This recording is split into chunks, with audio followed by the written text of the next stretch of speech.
Hi, I'm going to read for you a chapter from The Long Dark Tea Time of the Soul by Douglas Adams. Because I'm bored and because it's my favorite chapter ever. The Long Dark Tea Time of the Soul, Chapter 20.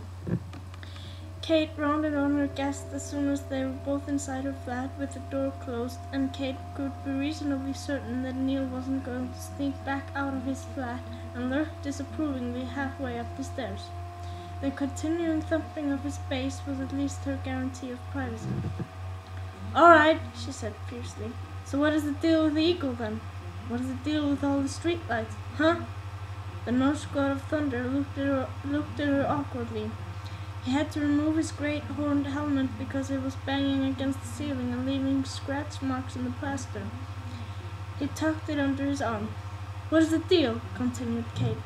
"What with the Coca-Cola machine? What is the deal with the hammer? What, in short, is the big deal, huh?" Thor said nothing. He frowned for a second in arrogant irritation, then frowned in something that looked somewhat like embarrassment, and then simply stood there and glared at her. For a few seconds she resisted the impending internal collapse of her attitude, and then realized it was just going to go to hell anyway, so she might as well go with it. "Okay," she muttered. "Let's get all that cleaned up. I'll find some antiseptic." She went to rummage in the kitchen cupboard and returned with a bottle to find Thor saying "No" at her. "No what?" she said crossly, putting the bottle down on the table with a bit of a bang. "That," said Thor, and pushed the bottle back at her. "No! What's the matter with it?" Thor just shrugged and stared moodily at a corner of the room. There was nothing that could be considered remotely interesting in that corner of the room, so he was clearly looking at it out of sheer bloody-mindedness. "Look, Buster," said Kate. "If I can call you Buster, what—" "Thor," said Thor. "Got off—" "Yes," said Kate. "You've told me all the things you got off. I'm trying to clean up your arm." "Sedra," said Thor, holding his bleeding arm out, but away from her. He peered at it anxiously. "What?"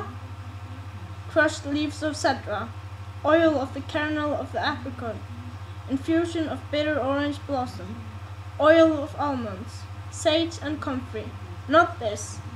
He pushed the bottle of antiseptic off the table and sank into a mood. "Right," said Kate, picked up the bottle and hurled it at him. It rebounded off his cheekbone, leaving an instant red mark. Thor lunged forward in a rage, but Kate simply stood her ground with a finger pointed at him. "You stay right there, Buster," she said, and he stopped. "Anything special you need for that?" Thor looked puzzled for a moment. "That," said Kate, pointing at the blossoming bruise on his cheek. "Vengeance," said Thor. "I'll have to see what I can do," said Kate. She turned on her heel and stalked out of the room. After about 2 minutes of unseen activity, Kate returned to the room, trailed by wisps of steam. "All right," she said. "Come with me." She led him into her bathroom.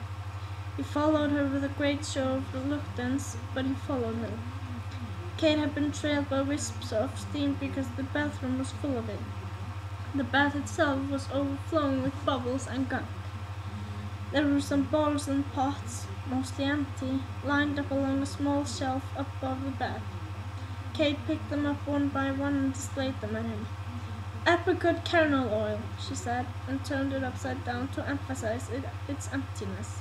"All in there," she added, pointing at the foaming bath. "Neroli oil," she said, picking up the next one, "distilled from the blossom of bitter oranges. All in there." She picked up the next one. "Orange cream bath oil. Contains almond oil. All in there." She picked up the pot.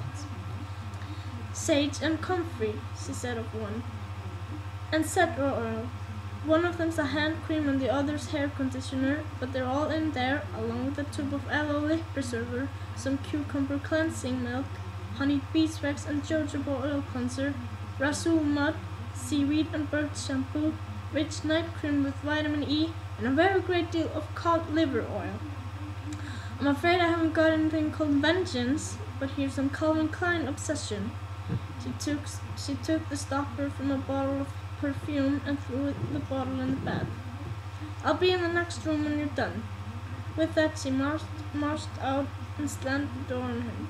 She waited in the other room, firmly reading a book.